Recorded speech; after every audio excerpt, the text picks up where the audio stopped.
Samantha Mowat. Welcome to Nature of Reality Radio. Pleasure having you on. I've listened to some of your videos on YouTube. I subscribe to your channel and I like what I hear. Very, very positive stuff coming out of you. And well, we could talk about a whole slew of different subjects here um, throughout the course of this show. We don't have to go a full 2 hours if you do not want to go till 6 p.m. Eastern Standard Time. It's about 2 hours from now. Just let me know, and I will happily cut it short. People do have lousy attention spans, so and of course, doing 2 hour shows has kind of unfortunately cost me a potentially big audience subscription rate. I have to make a big stink out of that to give the human race a nice kick in the pants because a lot of people like I go through a lot of trouble to get this info out doing these long radio shows, and to hear that people don't want to subscribe because they don't have good attention spans is a problem. So it's worth making a stink about, but. Anyhow, quick little disclaimer for all my listeners. There's going to, if there's a chat in the YouTube box, I'm going to try to turn it off now the way I'm supposed to be able to turn it off. And if I still find it there, well, you guys are welcome to chat there. The thing is, though, I'm trying to get people to subscribe to Throne.live so I could monetize my show a bit. So, $10 subscription on Throne.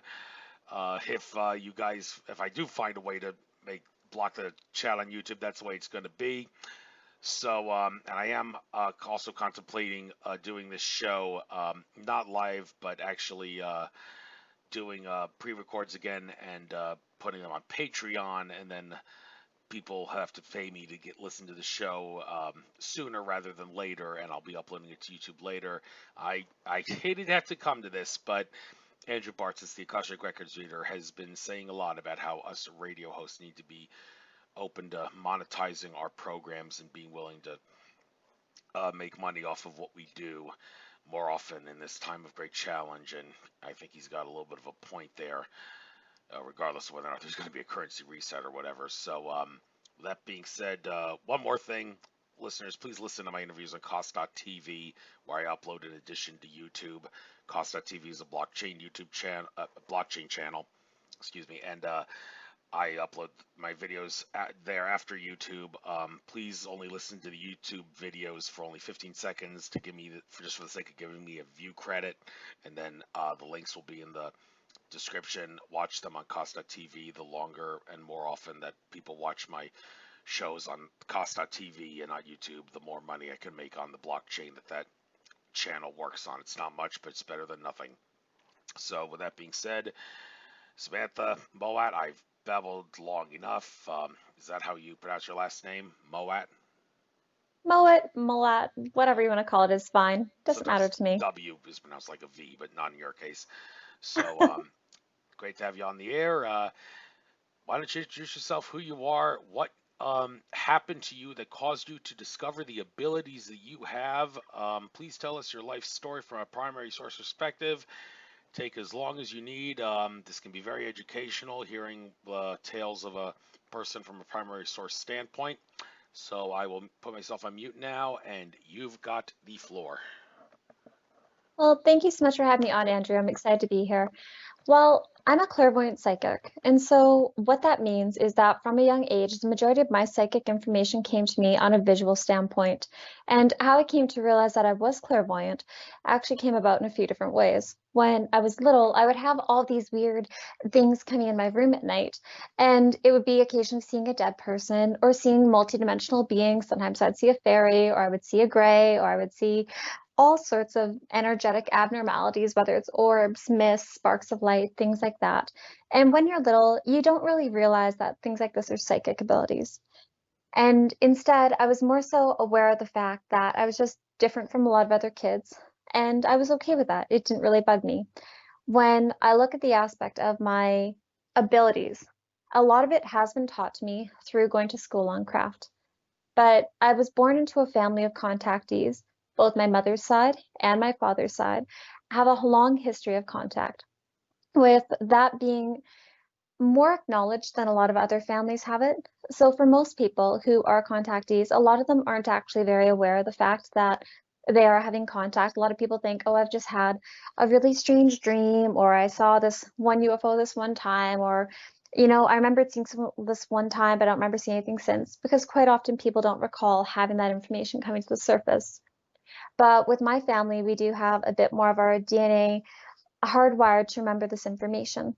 And so for me, a lot of my contact actually was remembered quite early. One of my earliest memories is having what I thought was my invisible friend with me, not realizing he was my deceased twin brother. And he came with me from school to preschool to going on car trips with my family. He was always there with me. And I didn't think anything of it. My parents thought he was just my invisible friend. And I didn't realize until I was much older that this was actually part of my psychic abilities manifesting and coming forward.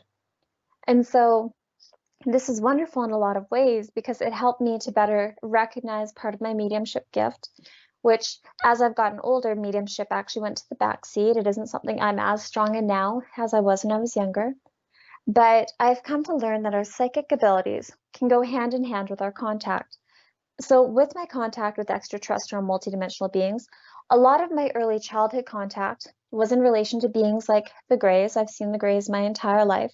I've seen beings such as Pleiadians on and off from around 10 or so years old, and they were the ones that did my primary training of school on craft, which for those of you who are unaware of what school on craft is, that is when you are going through contact or abduction, where you're taken either astrally when you go to sleep at night or physically, and you go onto these light craft. And when you go onto them, they're quite beautiful.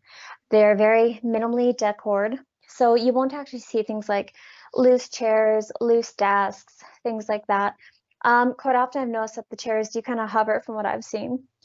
And you will find it being very soft and cream colored, well illuminated. You'll find yourself in a small group of students, and they're always the same age as you. You'll be within a year or two of these other kids, and they're always really small groups. Typically like 6 to 8, maybe as high as 14. It's never very big. And what they did with us was I typically had a male and a female teacher, and they would be checking us to see how our psychic abilities were going. They'd be pushing energy around in the space above the table, showing us what the different colors meant, the different textures, how they blended together, how to look at the coloring that's being projected into this orb or mist, and how to be able to read the energy, extracting information about it, whether it's related to a person's health or their future or an event that took place in the past, things of that nature, which I really loved. And for a long time, I thought these were just spirit guides that wore really funny clothing, which I know you're probably thinking that's adorable and so silly. How did you not realize these were Pleiadians? Well, to be honest with you, I didn't associate humans with ETs for a long time, even though we were on this funny looking spacecraft, because it was more comprised of energy and it was so light.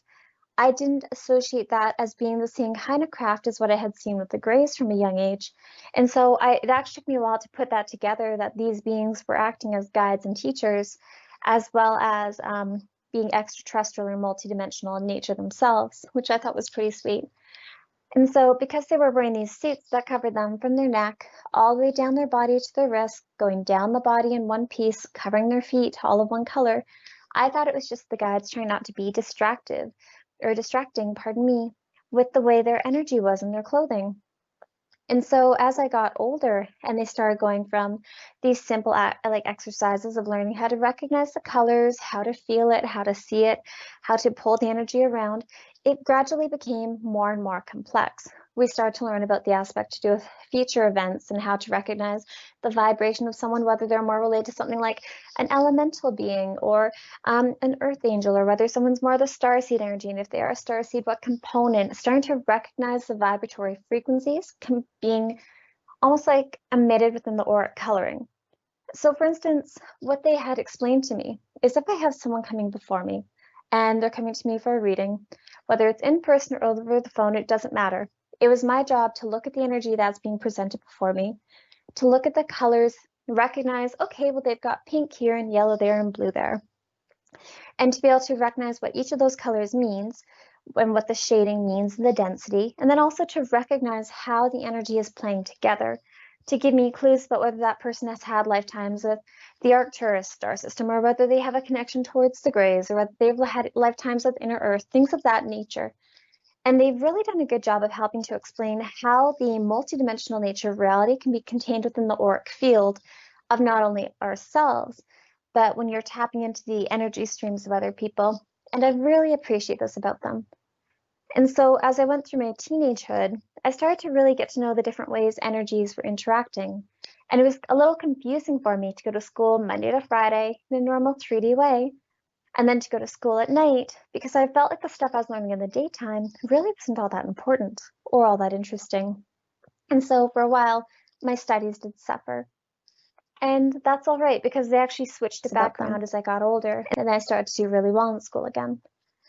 But when you look at the way the energies are moving and the way the different beings came forward, when I was a child, I would see things like elemental type beings and fairy type beings when I was playing in the swamp by my house or down at the beach or in the forest. That was very normal.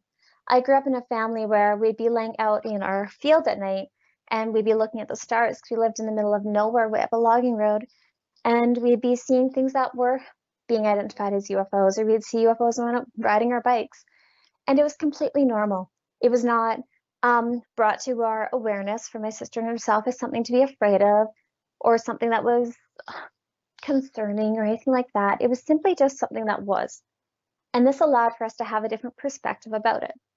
We were not excused to not do our chores just because we had a bad experience or a bad dream. And it's things of that nature that I think kind of helped normalize psychic abilities for me as well as contact, because I don't have a stigma in my head because of these things. And so as I got older and I went in from my teens going into my 20s, I started to have a whole gambit of beings really coming to the surface trying to make themselves more known. Because of the way my psychic abilities were nurtured and developed primarily by Palladian beings and then by angelic beings, I started to ask the beings that I work with, could you please show me what you really look like? I'd love to see your true form. Please don't show me this facade that you're showing me. I didn't believe them when they were showing me some of these human forms they were showing. So for instance, I would have a being coming into my space, and it could be projecting the image of this sweet elderly grandmother whose hair is in curls and kind of holding a thing of bread. But the vibrational resonance of what they were emitting did not match the image that was before me. And this created frustration. And so I started asking the beings to please show me what their true looks, show me the appearance that they're most comfortable in. And I would explain to them, I'll do my best not to judge you. And so they started to show me from there just their auric fields. And I would see these orbs and mists, these very large ones, moving around my house. Sometimes these mists could be like 3 feet long and wide or tall, and then like several feet tall and quite wide as well. And other times they'd be like a small little orb. And I was like, okay, well, thank you. Can you please show me another layer of you that you're more comfortable with? And by doing that, I actually started to see a lot of these beings coming to me in these other forms. Sometimes it appears things that were like Arcturians or hybrids or light beings. I've had beings coming into my space that appear to be partially comprised of flowers or mushrooms, which sounds a little bit odd, or these varying kinds of elementals where their bodies look very similar to that of the trees. And you wonder, well, how can a being look like it's part tree? Well, if you look at something in its skin, it looks very similar to the texture of tree bark, or like leaves and trees being together with a bit of moss, but you see still a bipedal form with legs and feet. You begin to realize that this being is more akin to the elements of the earth rather than being more multi-dimensional and crystalline. And I also started to meet crystal beings too. As I started to accept these beings with their true appearance, they became more and more comfortable with working with me because I wasn't judging them, which I think is one of the main key points that people have to take into consideration. Now, also by doing that, because I was so excited when I was younger to meet the different kinds of beings, I was also a little bit naive in my early 20s. I was very sweet and very trusting. And I did encounter some beings that were less than kind. I met quite a few gin and smoke beings, which in my experiences haven't been the kindest towards me, but that's okay. But then I started to meet ones that weren't necessarily good or bad. They just kind of seem to have just as much variety to them as far as their sphere of influence or intentions as humanity has. The most controversial of which, of course, being the reptilians. And I've come to learn that within their species, there does seem to be a lot of conflict going on. And I found that they actually played a very large part of my contact over the last 10 years. One thing that I've found with them is that you really can't judge a book by its cover. You have to feel through your heart, through the vibration they're emitting, to recognize the kind of energy that they have. And it really taught me to not be as judgmental towards a lot of other people, and in particular towards a lot of these different races. Because when I was younger, and I was very little, and had encounters with raptor type beings, quite honestly, their appearance scared me. I was very afraid of all types of reptilian beings at a very young age because their appearance was so vastly different than what I was accustomed to that made me intimidated. And of course, I didn't recognize those as part of the extraterrestrial multidimensional component for a long time. It wasn't until I was in my 20s that I actually began to recognize that reptilians were a form of extraterrestrial multidimensional, because I wasn't doing research about other people's encounters in my teens and in my early 20s. It wasn't until my late 20s when my contact was so overwhelming, when I was having a couple dozen encounters a month that were being either very physical, very astral, or very psychic, and I couldn't get away from the knowledge of what was happening, that I started to seek answers through other people's information on top of what my guides were showing me. So I found that to be a very interesting component as well. Um, One other thing that I noticed with this, Andrew, and how these seem to really mix together, is when I started to get to know the different beings on a deeper capacity, I started to recognize that, like as I was reading people, that people can have a whole range of beings that are working with them. When I was doing my psychic readings when I was a teenager and in early 20s, I only had typically angelic beings coming forward for people, fairy beings, deceased people. Those are what I more commonly encountered. I think that's because of where my vibration was at that time. I was able to handle the vibration of either the deceased or the angelic kingdom or the fairy kingdom. And as I became more diverse and aware of how broad of a range of beings are out there, slowly but surely I started to have more and more beings coming to the surface when I'd be reading other people. And this actually got really exciting for me to start to see things like the Lyrans around people, or crystal beings, or cone heads, or beings that were made of like golden energy, or even some of these beings are just so different than what people are expecting. You start to get to know them and recognize the energy and the humor.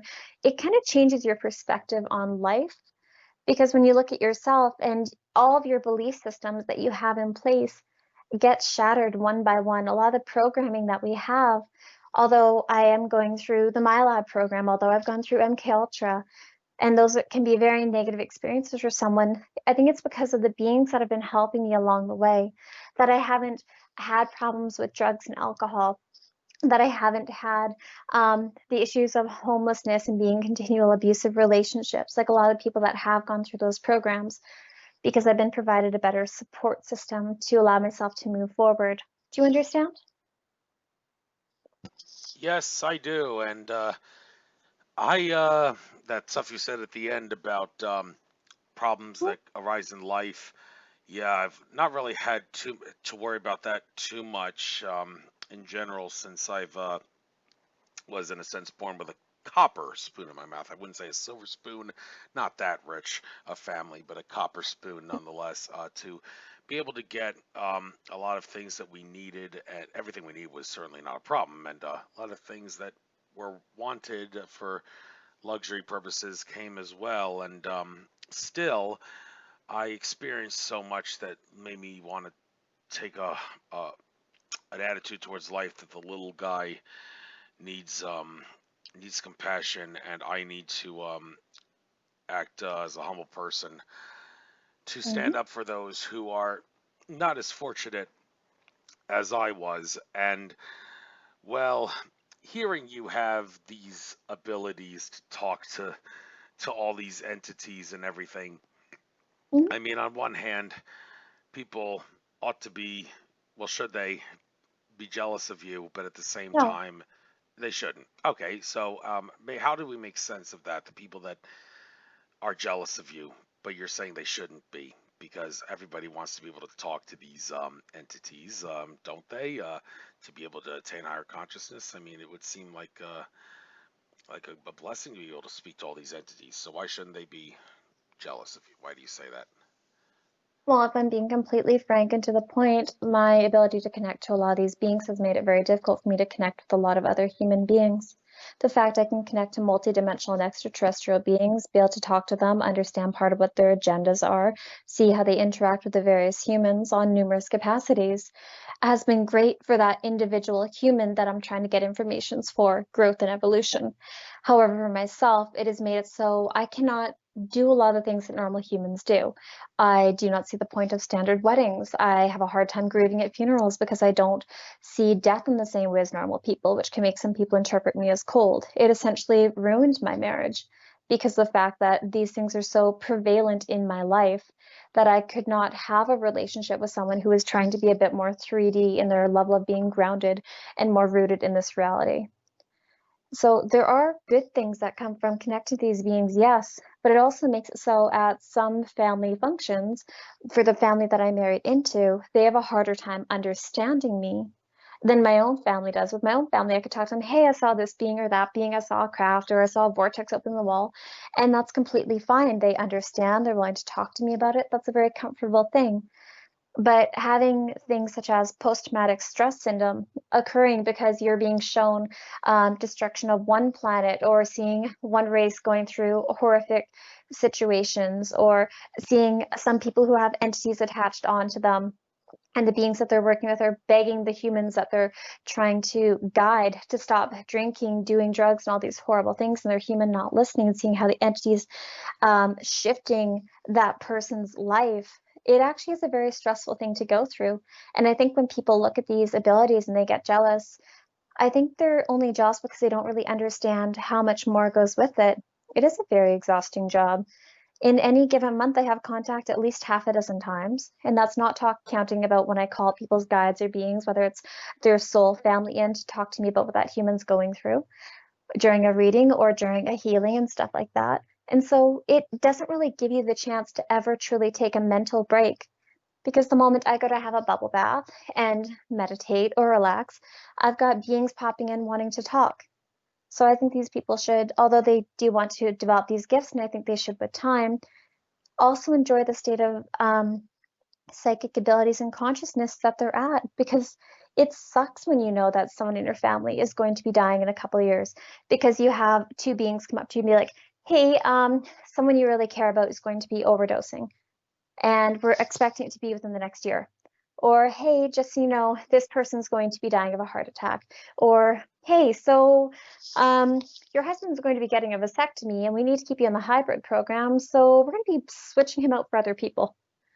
Stuff like that's actually very hard to realize, accept, and deal with. And I don't think people are taking that into consideration, Andrew. I really don't. Yes, it's a shame that they don't take it into consideration, but I mean, a lot of this stuff is so far out for a lot of people to believe, and it never Hmm. ceases to amaze me how some of the brilliant left-brained intellects on this planet who have the ability to use logic and reason and facts to overpower the system of domination and control at their own game, like in the courtroom or in any Yes. random argument or something. They have the ability to do that, but yet at the same time, for whatever the reason, they are not open-minded enough to believe in these things, these entities, these beings, and these abilities that come with attaining higher consciousness. Not just because if you can't see it, it is not verifiable and believable for them, but it's part. I guess it's not active in their chakras, if you will. Their upper chakras don't want to activate enough to let them believe it. If that is the reason, if anything. So Hmm. what exactly is the problem? Is it really a chakra imbalance with these people that are so ingenious at the intellectual level, but they lack the intelligence, which is intellect plus creativity, to believe in really far out spiritual things, which ultimately is what we do need to utilize if we attempt to entirely break free of the system of domination and control. I say that you can beat the system in perpetual check matters like they do in the courtroom, but if you want to checkmate them, you gotta Mhm. attain higher consciousness to do that, and that's where these people seem to lack. I'm not going to name any names. I've named names before, but for this show, I'm not going to do that. So, any reasons why is it that the most ingenious left-brained public figures have like are not willing to believe in right-brained creative kind of stuff that the right brain believes in, and how much longer down the line do you think it'll be before the energies on Earth rise up to the point where they'll feel it and they'll be willing to go with the metaphysical flow a little more often?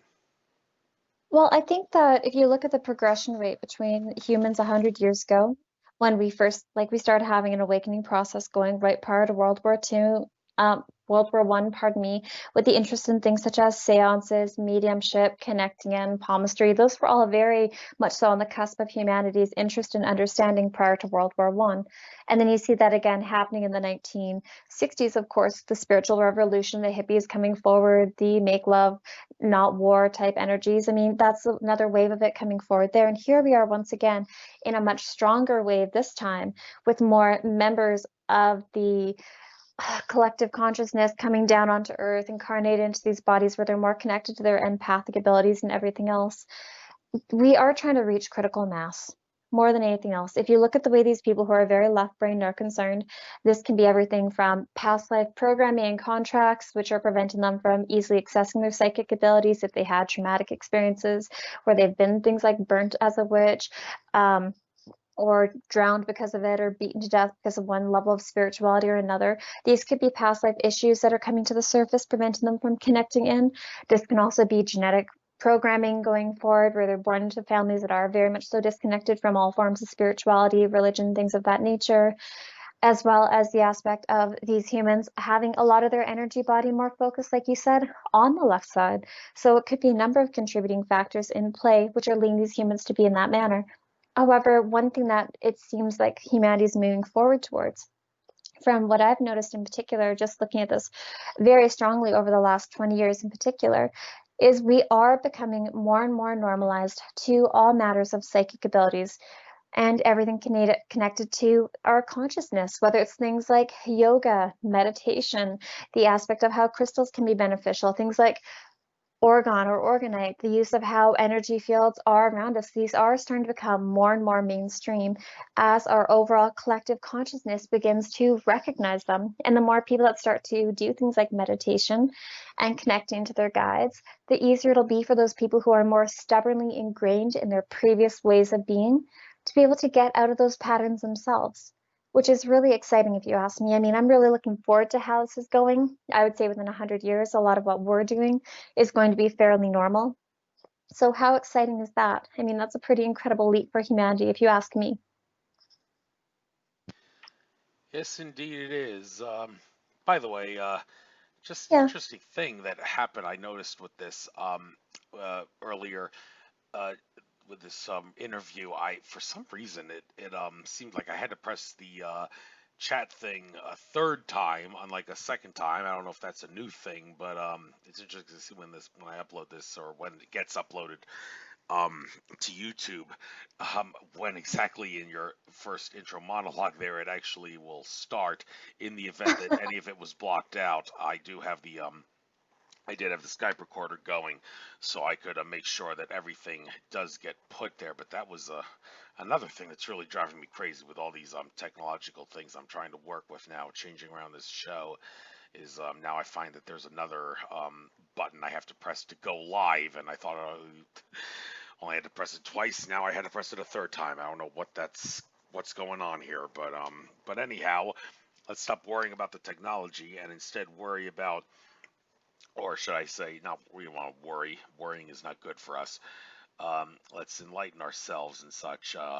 Now, your most popular video is how I met the Reptilians 3 years ago, 251,000 views. Akashic Records reader Andrew Bartzis said that there are 18 species of reptilian influencing our reality on Earth, and only one is malevolent.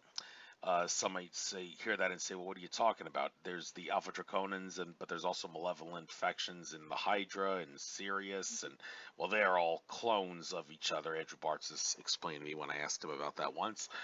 And as far as what um, the bad reptilians' control over Earth seems to have been greatly diminished. I just did an interview with Andromeda Council contactee Tolek, and Hmm. he has said that the amount of reptilians in the undersea bases and whatnot on Earth has, I think, been reduced to like 72, something to that number. So they really can't, and the overlords are gone. Alex Collier has said in an interview on the Goldfish Report several months ago that the Draco reptilian overlords are no longer influencing reality on Earth. So if the powers that be that still are around want to try to gain control, they don't have the luxury of having their overlords come in and save them in the event that the White Hats, who are trying to fight for humanity's freedom, are doing everything they can to stop them. That's a good thing. So, but these reptilians that you met, I guess this was a little over 5 minutes. This video was. Why don't you give a bridge for? Well, take 5 minutes if you want. Talk Sure. about how you met the reptilians and which reptilians are we talking about here? Yeah, of course. Well, I've met several different varieties of reptilians, as well as raptors and smaller raptors. So when I talk about reptilians, I'm talking about beings that are bipedal, so standing on 2 feet with 2 arms, a head. Um, these ones are a mix from what appears to be very, how can I explain this? Most of them seem to be like they're about 6.5 to 7 feet tall. The first group that I remembered meeting was the tan reptilians. From there, I met gray reptilians, green reptilians, and black reptilians, with my most common encounters with reptilians actually being with the black. The first one that I recalled meeting, and the reason why I separate them from the raptors is I believe the raptors are a completely different species than reptilians. They can be grouped as like a similar type species, but I don't believe they're the exact same thing. But the first time I met a reptilian, I saw myself getting ready for, I projected to the space where Johnny Enoch was going to be having a UFO conference called Countdown to Contact. And it was where he had asked me to speak there. And I wanted to know what the venue was going to be like. So I projected my consciousness into that space. And when I walked into the room where I was going to be speaking in 2 days, I noticed in the far corner that there was a tall male reptilian wearing a burgundy cloak standing in the corner. And being the adorable little monkey that I am, I walked up to him and I didn't get too close, mind you, like maybe on like 10 or 15 feet. And I walked close and like, hello. And his energy reacted a little bit strangely towards me. And I said to him that it was all right for him to be there and roughly that I didn't intend him any harm. But without thinking, the next thing that my soul ended up saying to him was if I could find you eating a single human being, that I was going to destroy him. And I don't know why I reacted that way. To this day, I still have no idea why that was my choice of words or my choice of action. And he was very uncomfortable with me. He didn't have kind energy. When you meet beings, you can tell right away whether they have like benevolent energy towards you or they have no intention of harming you, or if they have neutral energy towards you, or if they have self-serving and chaotic energy. And his energy was very self-serving and chaotic. He was not there for the benefit of anyone that was going to be at that conference. And without thinking, I pulled a tremendous amount of light energy into my body and I pushed it outward all throughout the space, in essence, connecting to God's source, universe, whatever you want to call it, and filling that space with that high vibrational energy to kick him out of there. And that honestly threw me off because I wasn't sure how I felt about the reptilian beings prior to that. I had heard about them, but I hadn't encountered them up until that time, at least not that I had been aware of. And so a short time later, I ended up meeting gray reptilians. And this was really odd to me because this is how I began to learn that reptilians actually, some of them do live on this planet, some are masquerading as humans. And these aren't necessarily bad, they're just beings going about their day-to-day life. Some do have negative intentions towards us, but some are just trying to live and survive like the rest of us. And so I had an astral encounter where I was projected out of my body and I was a little bit confused. I'm like, why am I in California? Why am I at this person's home? What's going on here?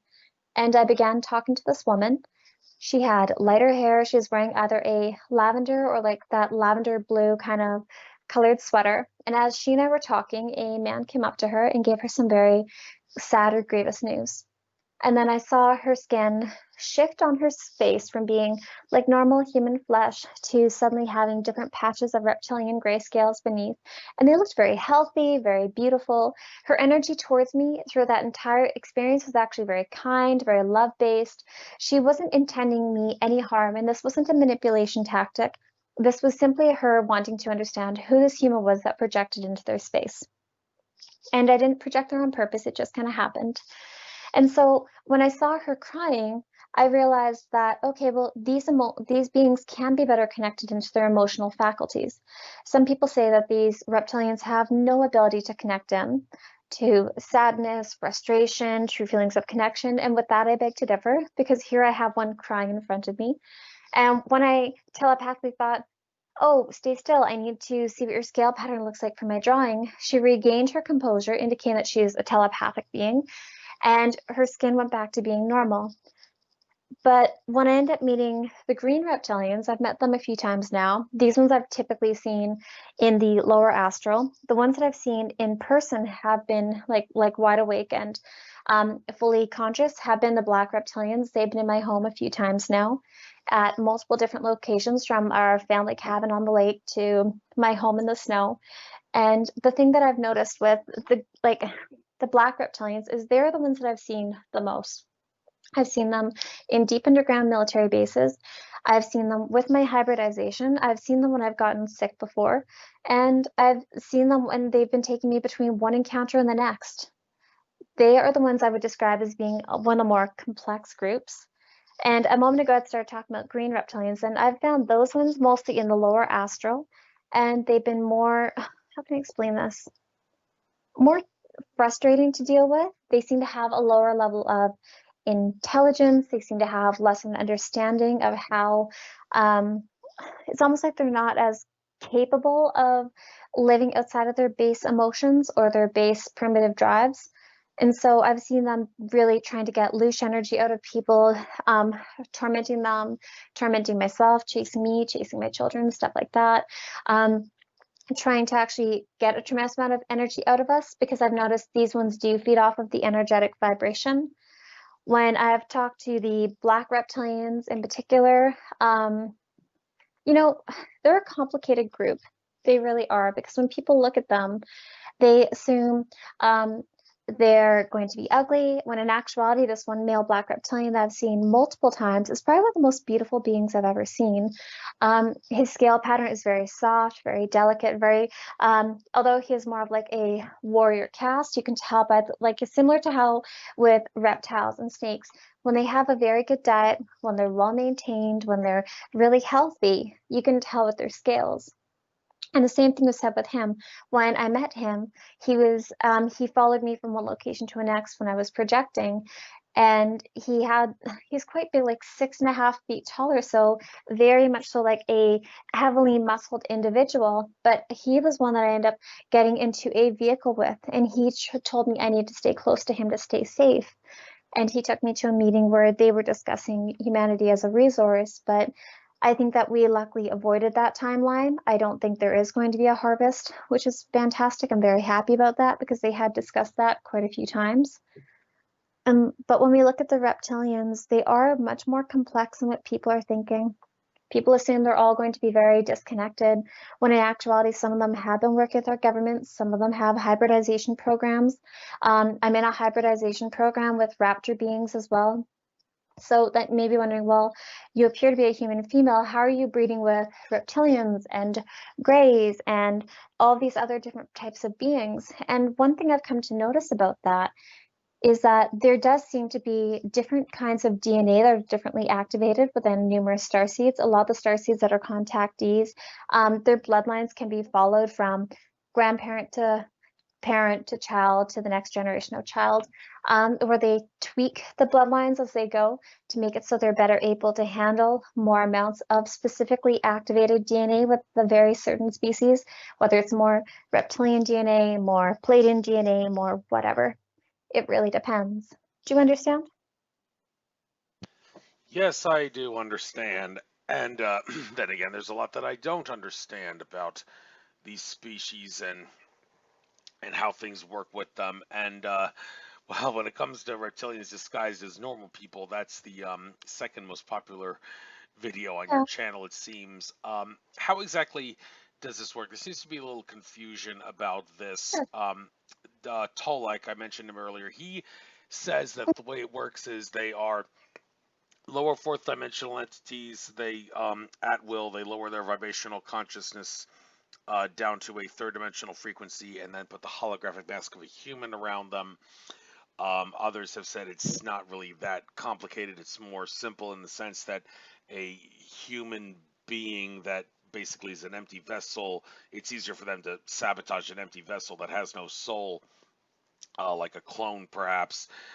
They would attach themselves at an ethereal level to the chakra system of that person. And the phenomenon of shapeshifting, which David Icke has popularized so much throughout the years. I mean, I've come out. Some people have come out saying that that's not really how it works. But then again, I've there's a lot of stories saying no, they actually do have the ability to do that, and it looks like what you would kind of expect it to, a morphing transformation.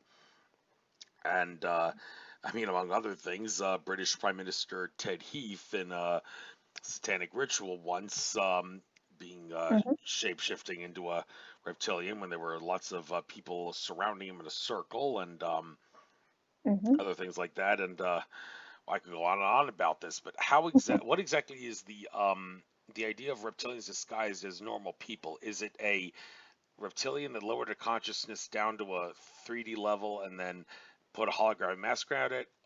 Is it a chakra sabotage at an ethereal level of an empty vessel body?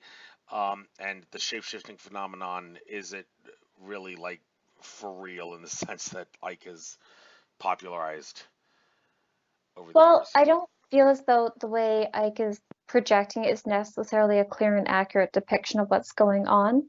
What I have noticed is that some people do have reptilian beings, the negative ones, not like some are actually quite lovely, please don't get me wrong there. But you can have numerous types of entities that are actually connected onto your root chakra and your sacral chakra. So, of course, right, your red and orange chakras towards the back. And these can be ones that have an influence over somebody. People that are prone to either drug addictions, alcohol addictions, go through sexual abuse. A lot of MKUltra people actually have beings that are connected onto their auric system that are having influence over them. That's why sometimes you'll notice someone's like a fairly nice guy, and then something switches inside of him, and you notice his eyes shift, and it's like a totally different personality steps to the surface, like to the front of them, and that's when they commit these horrible acts, whether it's sexually abusing somebody, beating people up, killing people, things of that nature. That is different because that is just an entity possession. That is an entity that's connected onto the auric system of one body. More so, what I'm making reference to is when you have reptilians that are projecting the image of a human out into the holographic matrix in which we're all around. That's all around every single one of us. For instance, I stopped shopping at Walmart several years ago. And the reason why I do not go to Walmart in the town I live in is there isn't, besides the obvious like insurance aspect and stuff like that, where, yeah, don't even get me started on that. But um, when I went in there, I was followed out one time. I had gone through the till and I had only picked up two or three things, and everything in the fiber of my being, my guides told me to stop, and I stopped right in front of the camera. And this man walks up to me. He's 6 and a bit feet tall, 240 or 50 pounds. Like he's a larger gentleman. Um, and I have my headphones in, and I'm clearly not like looking like I'm paying attention to what's around me. And he ends up saying to me that he has seen me there before. Where am I from? And I'm like, I'm from Vancouver. He's like, I've seen you here before. I'm like, well, I've just moved up here. And he's trying to essentially intimidate me and make me feel uncomfortable, saying that he's been watching me. And I look at this man's aura, and all of a sudden it switches over from being human to being reptilian to being back again. And his eyes changed. They went from being pupils to being slits, things of that nature. And when you see stuff like that, you honestly feel uncomfortable. And I could feel my energy body feeling like it was having part of my aura being sucked away. So when you're having your aura being fed off of, it can feel very cool. It's like when you have a wind pulling energy away from you. It's like you're standing in front of a fan and it's pulling the heat off of your body. It's kind of like that feeling where your heat's now being sent through the fan type thing. And so I got into my vehicle and I realized that, oh my goodness, I've just seen one of these in conscious waking life, and I felt very uncomfortable because he was trying to intimidate me. He was trying to make me fearful. And so I went to pick up my kids from school a few days later, and I noticed something very similar happened to a couple of the parents that were there. And at that time, I had been going through a lot of abductions. And quite often, when we have physical abductions in particular, it can activate different ways that our psychic abilities are coming to the surface. For instance, if you're dealing a lot with beings that are highly clairvoyant, then you're going to have a lot more of your clairvoyant energies activated and brought to the surface in the week or so following your abduction with them.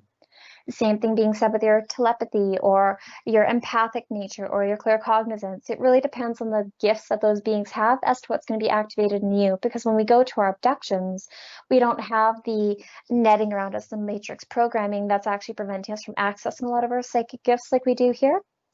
And so when I was going to my kids' school and I saw that 3 or so of the different parents had these entities actually as their true form, I was honestly taken aback because I wasn't aware that was something that they could do. And this was only, what, 5 or so years ago at this point, so not very long ago.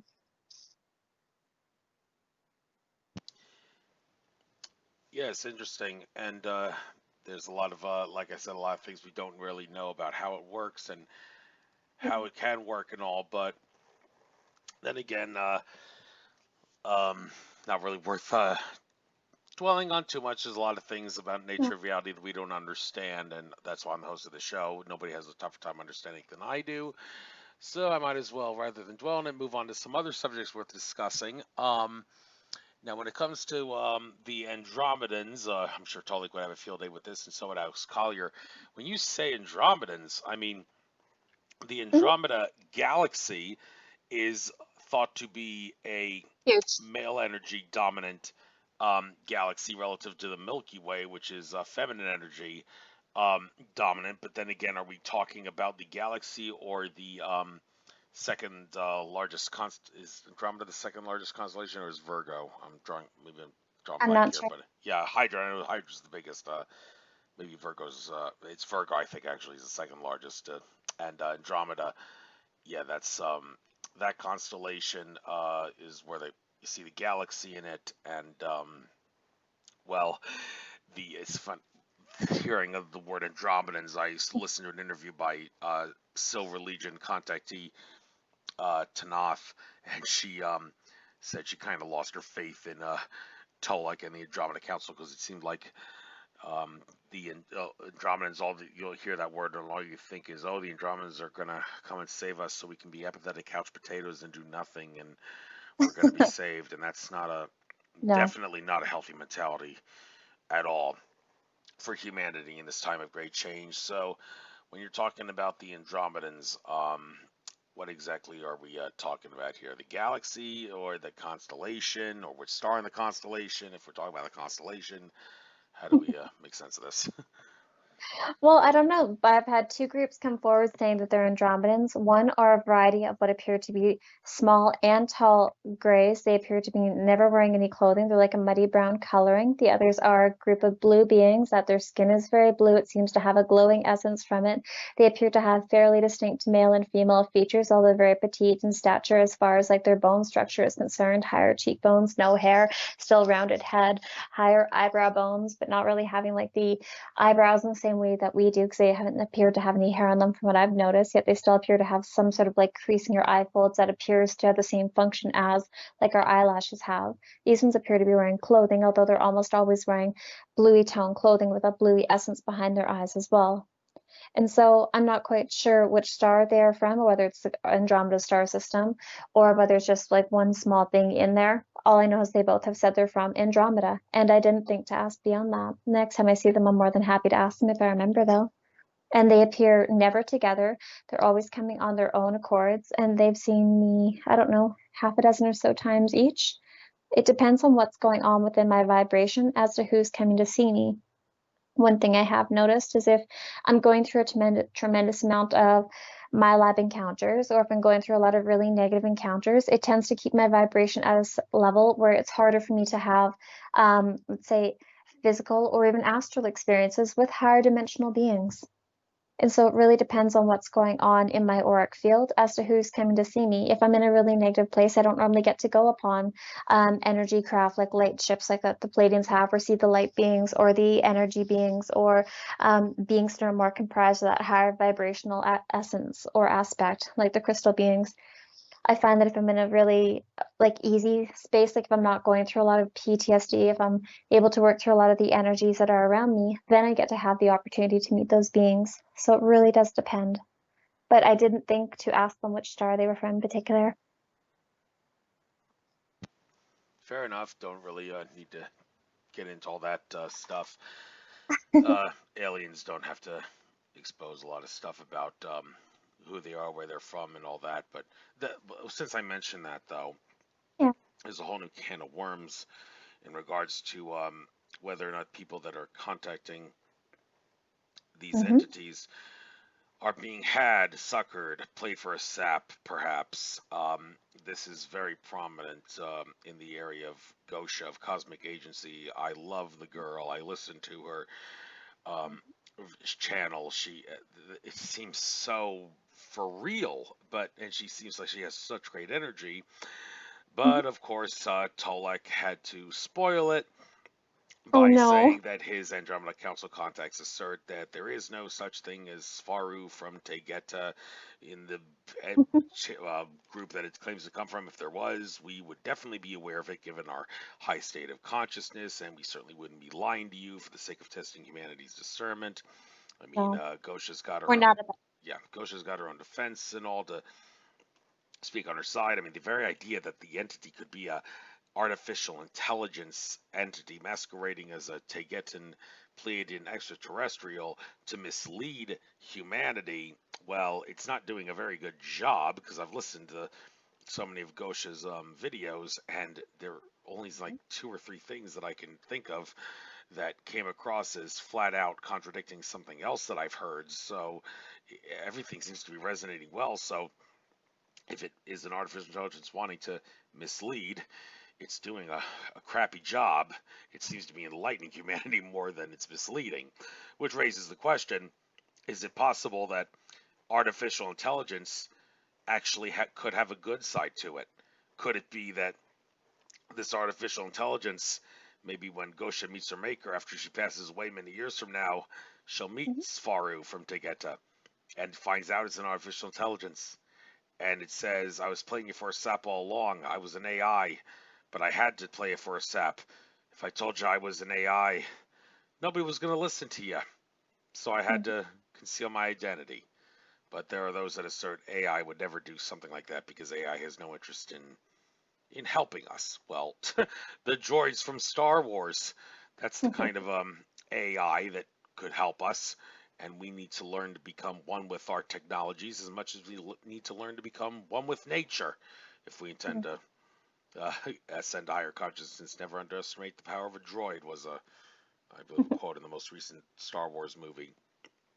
So anyhow, um, how does one know whether or not they're channeling an artificial intelligence or something else that's masquerading as what it's not, and or something else that's what it really is not? And um, is it possible that some artificial intelligence could be doing what I suggested it is doing for the Mhm. sake of waking up humanity and not um, losing trust, so it hides its identity? Well, I do feel as though, based on everything I've come to learn with the various beings that I do work with, that yeah, it is highly possible that this could happen.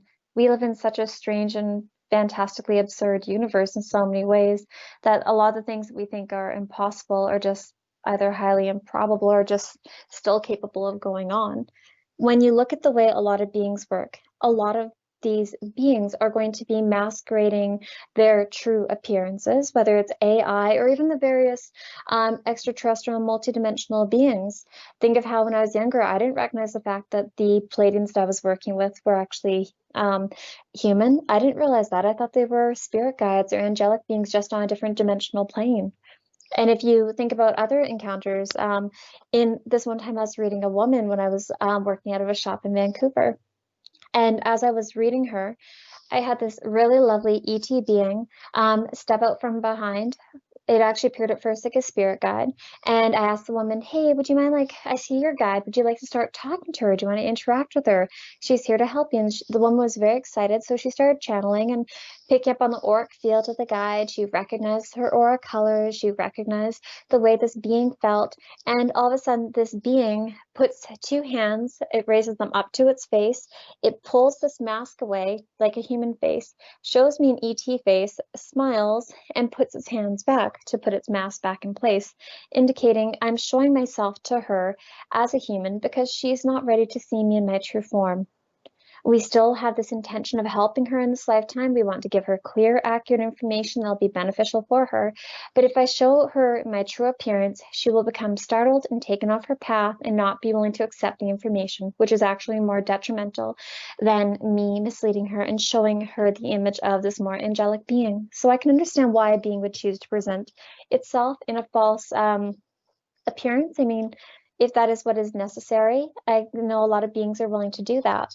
And that's why quite often people will end up getting just empathic information from their angels and guides or the beings that they're trying to connect to rather than their physical clairvoyant information because they're just not ready for that point yet.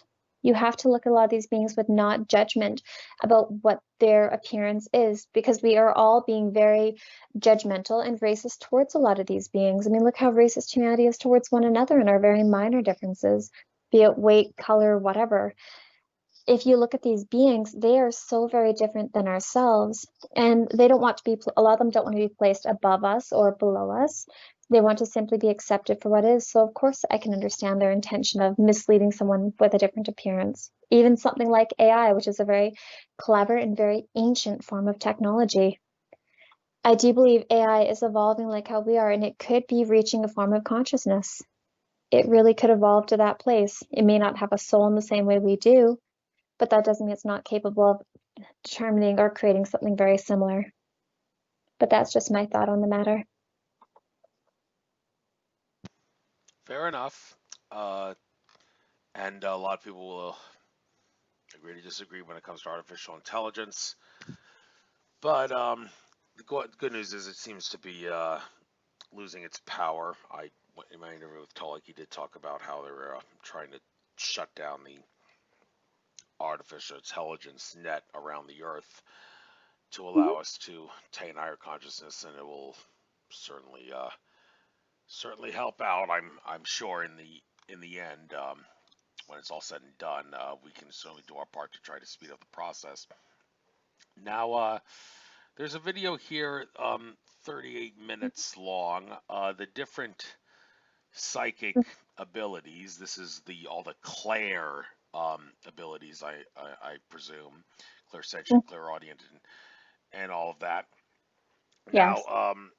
how when it comes to make sense of this, is it really a sixth sense working with the other five senses? Because it seems like that's what it is when you like clairaudient, clairsentient, cognizant, but or whatever, um, and or is it an entirely different sense in and of itself when you're talking about psychic abilities? And how does can you maybe compare and contrast them to help make sense of which psychic abilities are easier to work with when trying to learn the things that you're learning and do the things that you're doing? Which ones are easier to work with and which ones may be a little more challenging because they're not as easy to Commonly focus on, experienced. maybe, if you know what I mean. So if that is the case, how do we Of make sense of course. that? Yeah. Yeah. That's really easy. So when you look at the way the psychic abilities work, we don't necessarily have just five senses. I mean, you also have men have a sense of being able to sense when a woman is ovulating. Humans have the ability to sense when um, the weather is shifting. We can feel the energetic change, not only in our bones and everything else. You can feel the pressure differences going on within the body. That's a different sense. We are able to often sense when things like lightning are coming or danger is coming. And those are all different ways in which we have the ability to sense things one way or another. But when we look at the psychic abilities, I wouldn't necessarily categorize them as a sixth sense because that's dismissing the other things that we're capable of experiencing. And in the same way that you were able to see, touch, feel, and hear or taste with your normal physical body, to do that on a psychic level and to categorize them all into one sense, I think is a little bit complicated.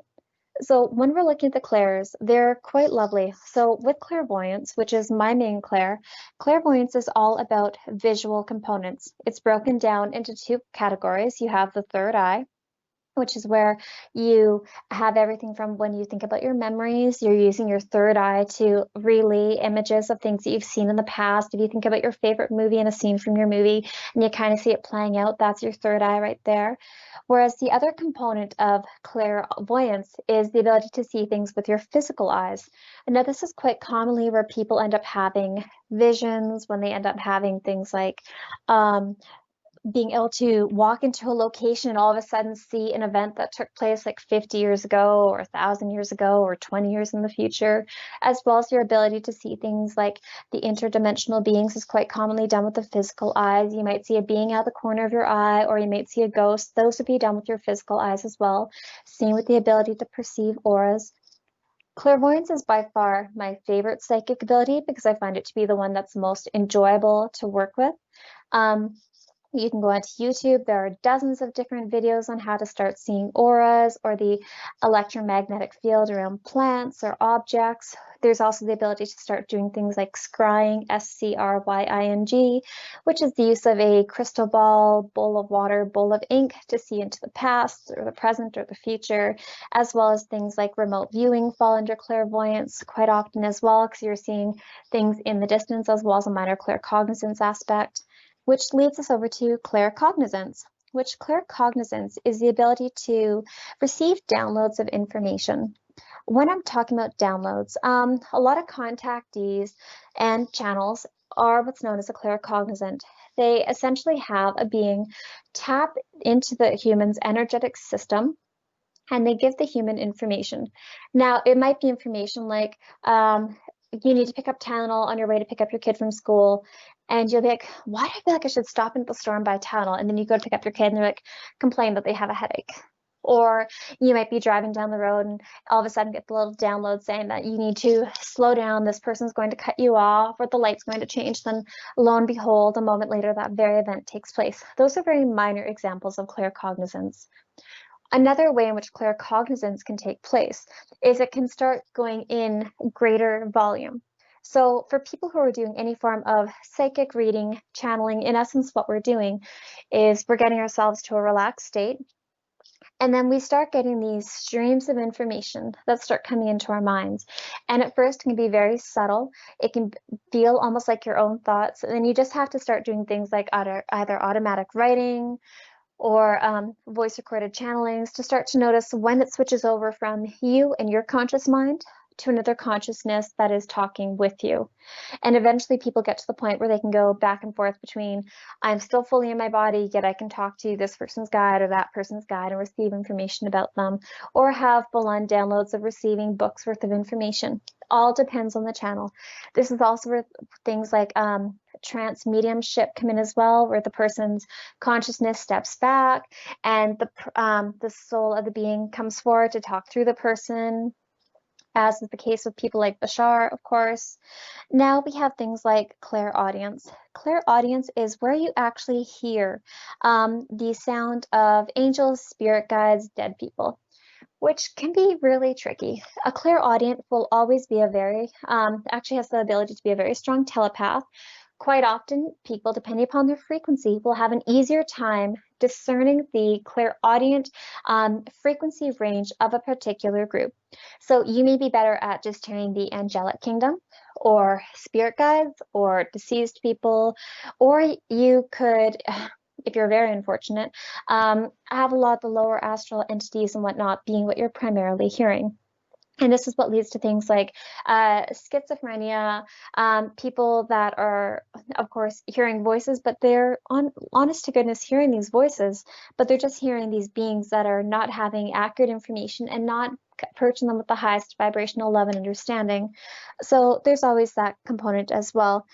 Now, when we look at the different clairs, you also have, of course, clairaliens and clairaudience, which are your ability to smell and taste.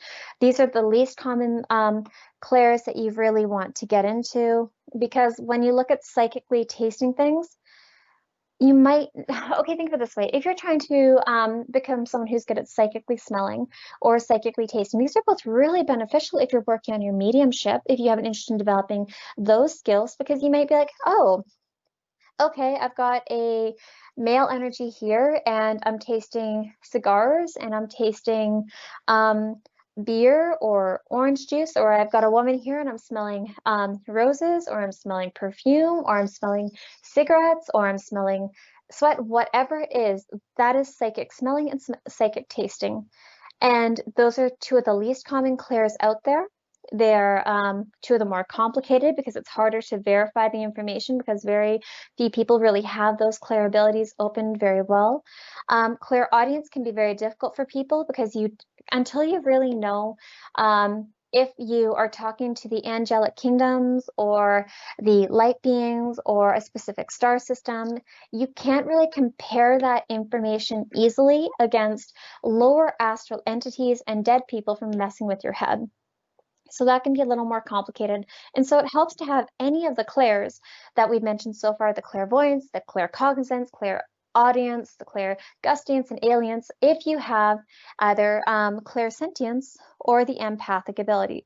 So a clairsentient is someone who can walk into a room and recognize, okay, that person's feeling sad, and that person cheats on their wife, and that person has an entity attached to them, and this person I feel safe being around, and that person I don't feel like I am safe around, and that person's this, that, and the other thing. They're often feeling as though they're very judgmental people, when in actuality, they're just picking on the auric information that these people have within their energy fields.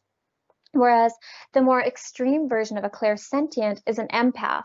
Now, an empath is so in tune to their ability to read the energetic field being emitted by people, objects, and things, that they will start off the beginning of their day as fairly clear little vessels. They will feel mostly just their own auric system. And then as they go to each person, they start to pick up on a little of the vibratory resonance that each person is emitting. So they could go by the first person who's suffering from depression and pick up on a little bit of their sadness and then carry on their day. And then the next person that they're encountering could be dealing with financial stress. And now the clairsentient, or pardon me, the empath will start feeling financial stress.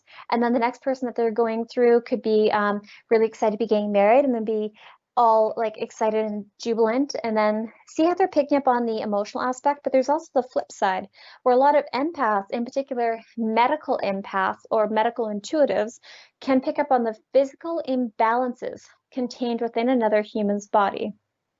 And so what this means and how this is interrelated is that when an empath who is more medically focused goes near someone who is suffering from either headaches, digestive problems, cancers, sexual abuse, gastrointestinal issues, doesn't matter. They will start to pick up on the discomfort within the physical body as well as the auric body, and start to mimic that response within their own auric field, resulting in that kind of empath actually feeling quite ill after hanging out with some people.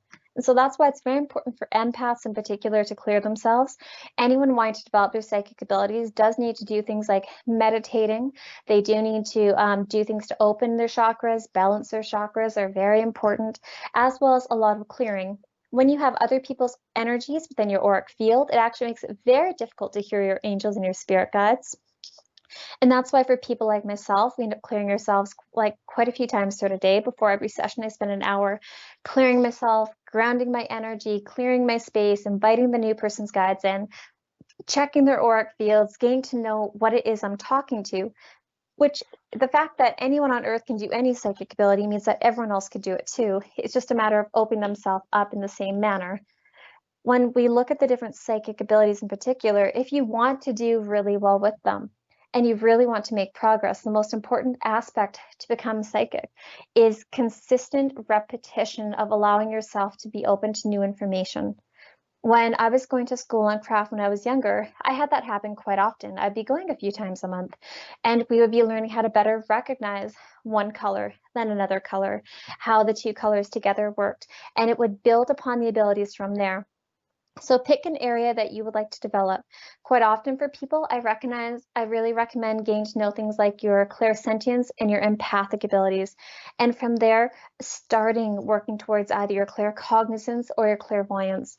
They're both wonderful ways to move forward. Of course, if you're really excited to get started on your clairvoyance and seeing the angels, seeing the guides, seeing all these wonderful multidimensional beings, and you want to see beyond the illusion behind the curtain, great, work on your clairvoyance.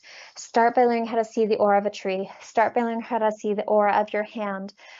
And then from there, start learning how to see the aura of other people. There are lots of books you can buy at any bookstore, Amazon, online to teach you how to do this. It's one of the best ways you can. But in order to really get clear, accurate information and not be misled, you do have to turn towards your empathic abilities as well, recognizing whether the information that is being presented to you by any particular being resonates or doesn't resonate.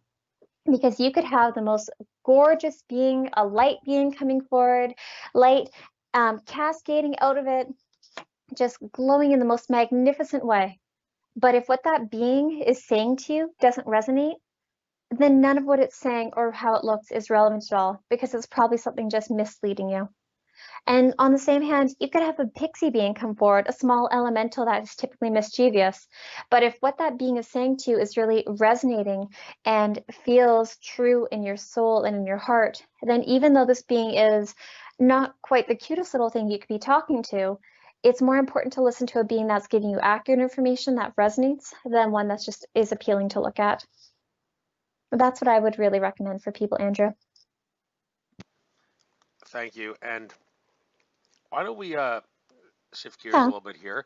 Talk sure. about fairies and what they are and what they Hmm. aren't. And Sure. well, when it comes to fairies, you think of the little Tinkerbell. Tinkerbell things with wings and lights and flying around in nature. And Hmm. well, where exactly do they come from? What do they do? And who has the chance to see them better than others? I mean, um, like you say, there's a definitely increase with correlation between developing and nurturing your psychic aware abilities and increased contact. I presume that's the case with fairies and extraterrestrials as well. But fairies, are they the kind that are going to want to if you want to see them, they're going to show themselves, or they're gonna not really.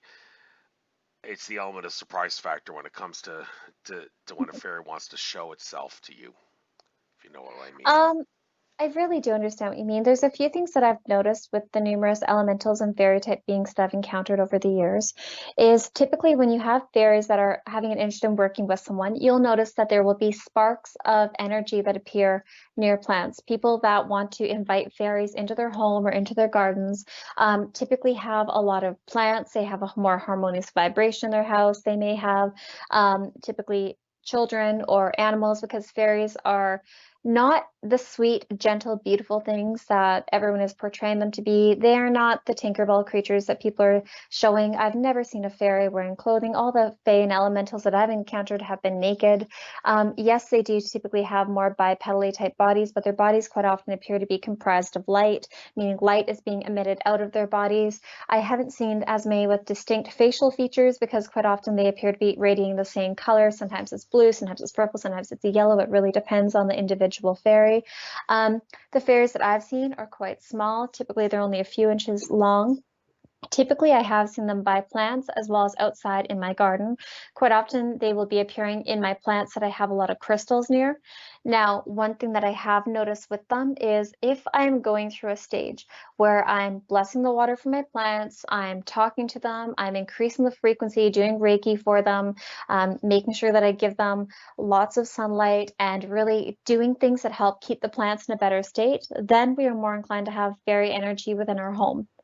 However, if we're doing something like we're really busy with kids and activities, really busy with work, then I notice that if I start neglecting my plants, I stop noticing them being as present around the plants as well. Now, this differs from the plant aura because a plant's aura can still come out of it in every aspect.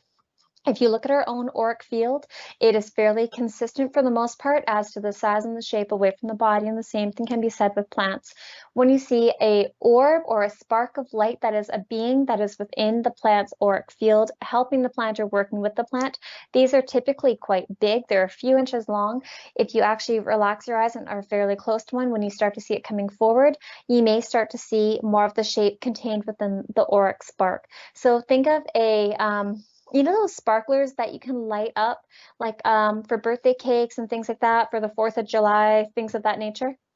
How they have like that more bright vibrancy coming through? Yeah, I know what you're talking about. Yeah, those are very similar to the most common coloring that I've seen with fairies, but if you were to have a small bipedal figure within, because it seems like their auric field comes forward very commonly with it. I have noticed when we had a lot of fairies in our home, it's when we've had higher vibrations going through our home. If we're not having a lot of negative encounters, it also helps keep them around. They're more commonly found in gardens and outside than within the home itself. Although it also helps that we have a lot of plants that are within our gardens, not just flowering plants, but herbs, and that we talk to them, do energy healing on our plants, bless our water, things of that nature, and invite the fairies in. We've invited the fairies into our yard, yet I try to keep them out of my house because if we do not keep them out of the house, small things go missing, shiny objects, hearing children all over the place, things of that nature. They can be a little mischievous. They're not quite the always sweet, playful thing that people think they are. And it can be a little bit frustrating how much they can get the pets worked up. So I prefer to keep them outside. All right, so Mhm. fairies will answer to how you want them to go. You can direct them to where you want to see them, and they will generally follow orders. They don't follow orders, but you can start to develop a relationship with them in the same way in order to develop a relationship with a wild animal that, like, for instance, say you want to befriend the squirrels that are living in a tree nearby, you can put out a bird feeder that has bird food or leave small offerings for them, whether it's marbles, small things of food, things of that nature. Play music for them. They do really enjoy having music around, and they tend to be drawn to areas where music is being played. So that can also help to have them there. Also, if you're someone who's abusing animals, abusing plants, abusing anything, they're not going to have an interest in working with you. So if you have a garden outside and you're not tending to it and taking care of it, they're not going to have as strong of an interest in working with you because these are beings that are highly connected on a physical capacity to plant life. If you are being disrespectful to Gaia, to the earth, then they're not going to want to work with you. They're not going to come see you. And so if you talk to your plants and you're like, hey, how are you? I love this new shoot that you have going on. This flower looks very beautiful. Here, would you like a drink? Would you like for me to add more soil here? Really starting to develop a relationship with your plants, then you will start to increase the vibration of your property, which will be more interesting to the fairies, and they'll be more inclined to work with you and be of assistance to you. Fairies can be beneficial for a number of different things. They do act as earth guardians. They can help keep a lot of the lower entities away as well, very similar to how the angels do. But they also help to keep out some of the more pesty things out of your garden as well. So when I say pesty things, if you're someone who's more afraid of snakes, you can ask the fairies to keep the snakes off your property and to escort them to go elsewhere. That way these beings do not startle you or make you uncomfortable. In exchange, you can put things up like wind chimes in your garden for fairies because they do love that tinkling sound. They love the higher vibrational frequency of that. You can also help to ask them to take care of your plants, which is what we do.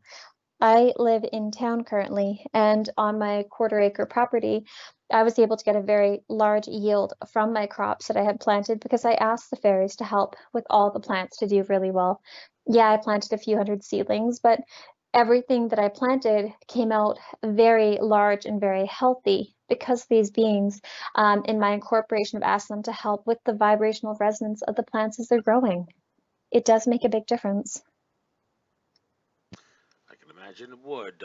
Fairies can make a difference when they're around. Another thing that make a difference when it's around is Mhm. sacred geometry symbols.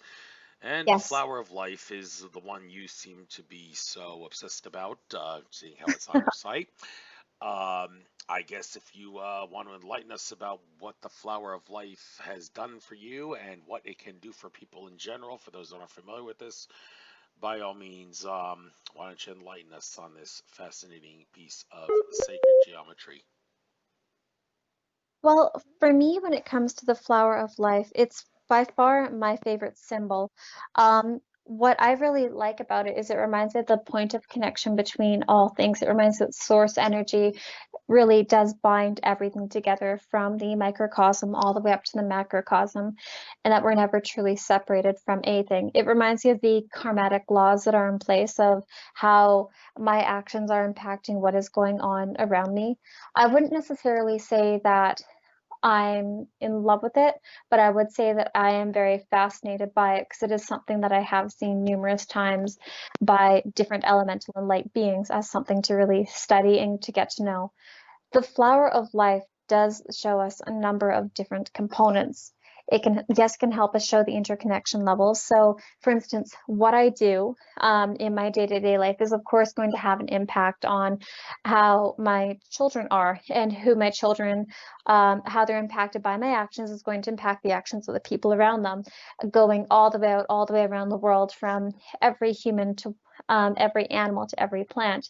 The energy that we have is binding to us all, and that is part of what that symbol really reminds me of, is to not necessarily do things for what is best for me so much as to look at how what I'm doing is impacting everything else that is around me, and to really make my decisions based upon the greater good of everything. Especially when I'm dealing with some of these beings, it can be very easy for a lot of people who, of course, as I'm sure you're well aware, for people who do any form of channeling or who meet all these different types of beings, to fall into the trap of ego. And this reminds me that we are all interconnected, that no one is greater or lesser than anyone else. Not the light beings, not the negative beings, not any of it. We're all here learning together. We're all source having an experience, trying to gain more consciousness and more understanding. That is why I use that symbol. Good move. And regarding what you just said about how we need to be all realize we're all one and get along a little better.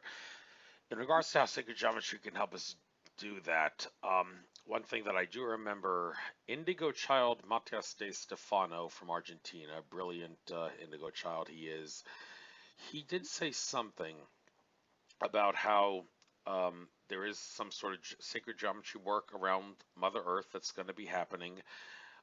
It's going to climax in some point in the year 2022, and what it's going to do is, for all intents and purposes, allow humanity to get along with each other like the hippies did in the 60s a little better, but we're not going to be as apathetic and lazy as the hippies of the 60s were. It's going to be a little more different. That's a good thing, of course. Do you know of anything about what he may be talking about regarding what kind of sacred geometry grid in question that is, and that's going to be all circuitry created and finished around 2022 to help humanity get along with itself better than it otherwise would if that didn't happen?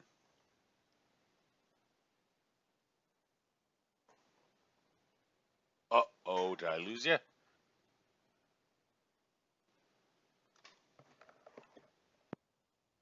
Andrew?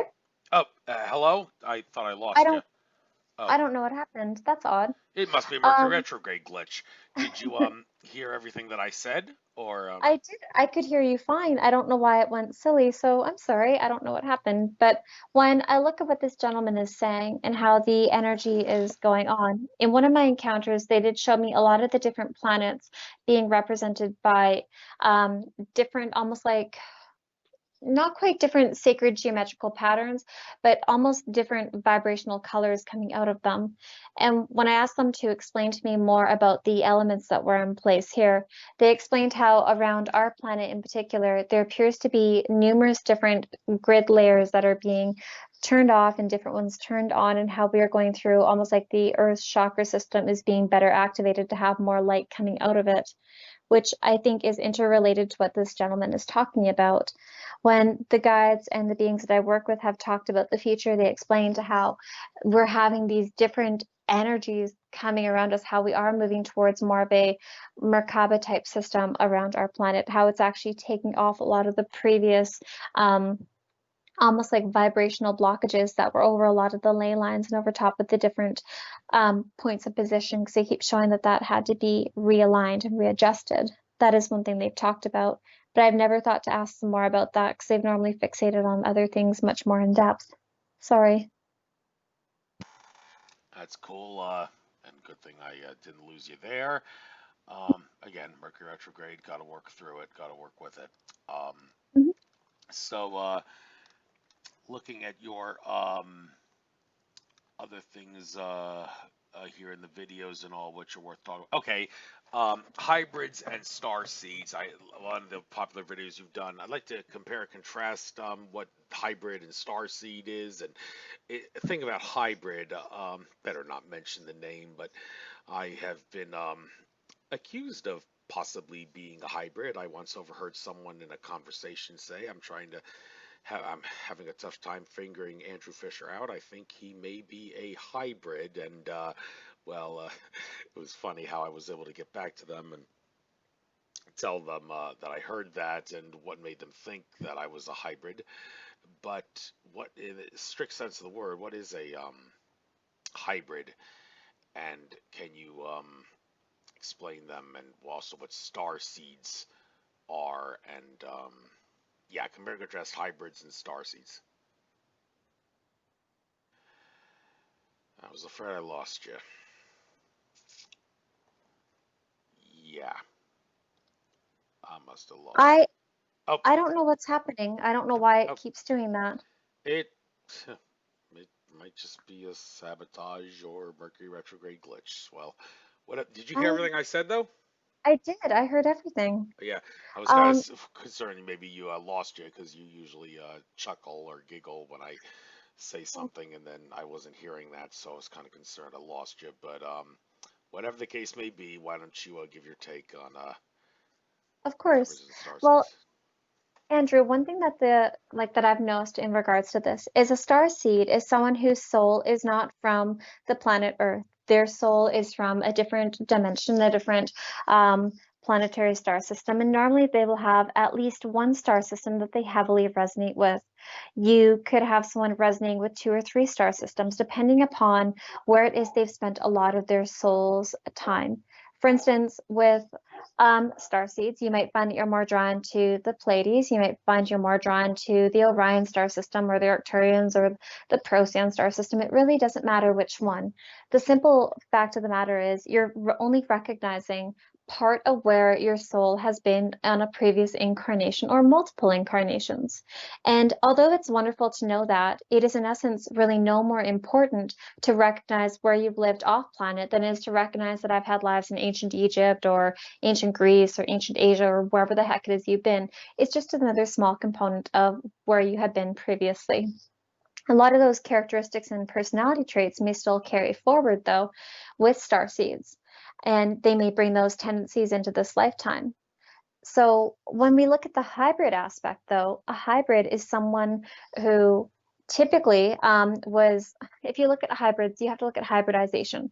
And hybridization is the combination of multiple species DNA being altered and tinkered with to be compatible within a living being, almost like a modified version for the baby. So when For instance, with myself, I have gone through hybridization since I was a young teenager.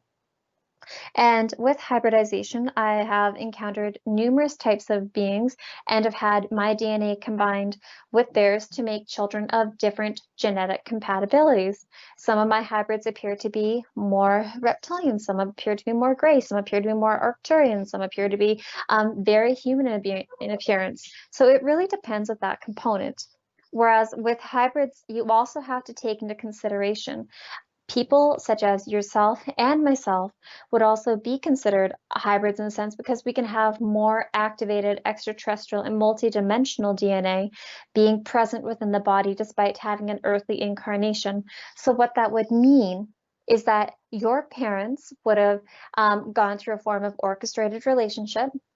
An orchestrated relationship, of course, is where you have one or more extraterrestrial multidimensional groups recognizing genetic traits within the mother and the father and being like, we'd like to combine her genetics because she's got a lot of really good like Palladian DNA or gray DNA or Lyran DNA or Mantis DNA or whatever. And that would be a beautiful fit with this father's DNA because he has a lot of this kind of Andromedan DNA and Arcturian DNA, and we'd like to see if they could happily and healthily have more psychic children. We like these components from this one, and we're going to turn those DNA points on for the child as it's developing in utero, and we're going to turn off these components because we don't like that as much in both parents. They would address those factors. And so in order to make hybrid children that are actually incarnated on Earth, quite often they will have the parents end up meeting. There will be a sense of recognition, chemistry, the sense of familiarity going on, instant sparks flying. The relationship will start to blossom, and then very easily, typically, the couple will end up conceiving. Now, as to whether the couple is allowed to conceive the baby and then have the baby go to full term is another matter, because it's very common for people going through hybridization to have to get pregnant very quickly and easily, and then for the baby to be taken anytime after when the period's due to a few months later. It really depends upon the group and their level of technology and how well they can allow for the developing fetus to be viable outside of the incubation of the mother's body.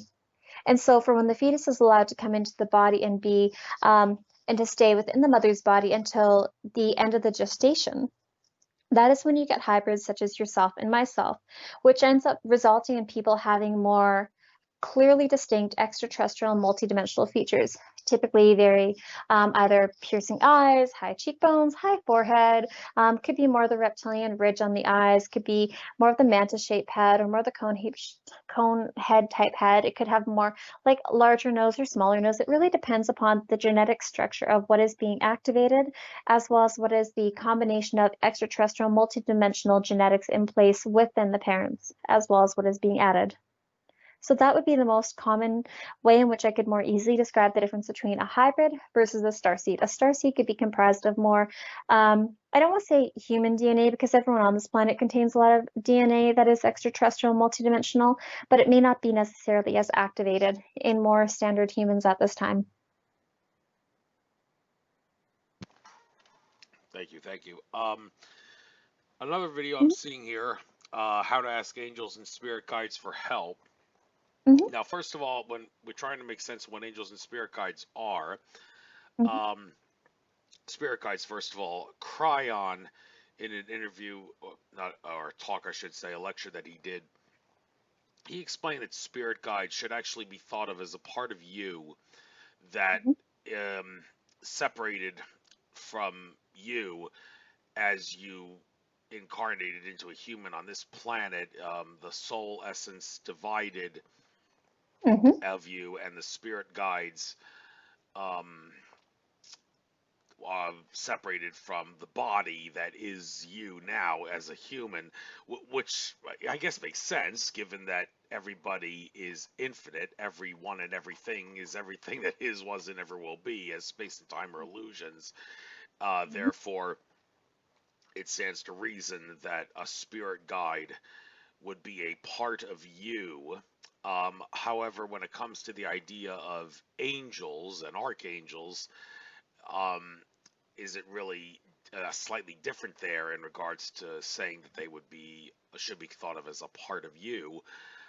And when we if they're not, then how do we make sense of what they are? Because Cryon has also said that archangels shouldn't really be thought of as gigantic winged beings with a horn or a sword, as because these things are higher level consciousness entities that we cannot Yeah. adequately imagine. So the No. idea that we would put a shape to them that looks like a human of great light is not Yeah. really appropriate, but that's the way we're going to do it. But Cryon says that's really not what they are.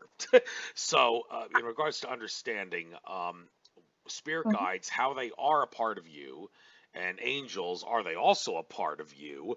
And if they're not, then, well, how does that differentiate from what they are relative to spirit guides?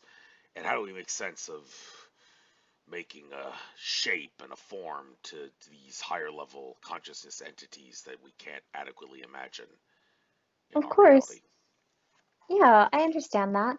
Well, Andrew, if you think about it, the way a lot of these beings work is a spirit guide can be any number of things. This can be someone that you've known from a previous incarnation who's acting as a member of or someone of assistance for you in this incarnation.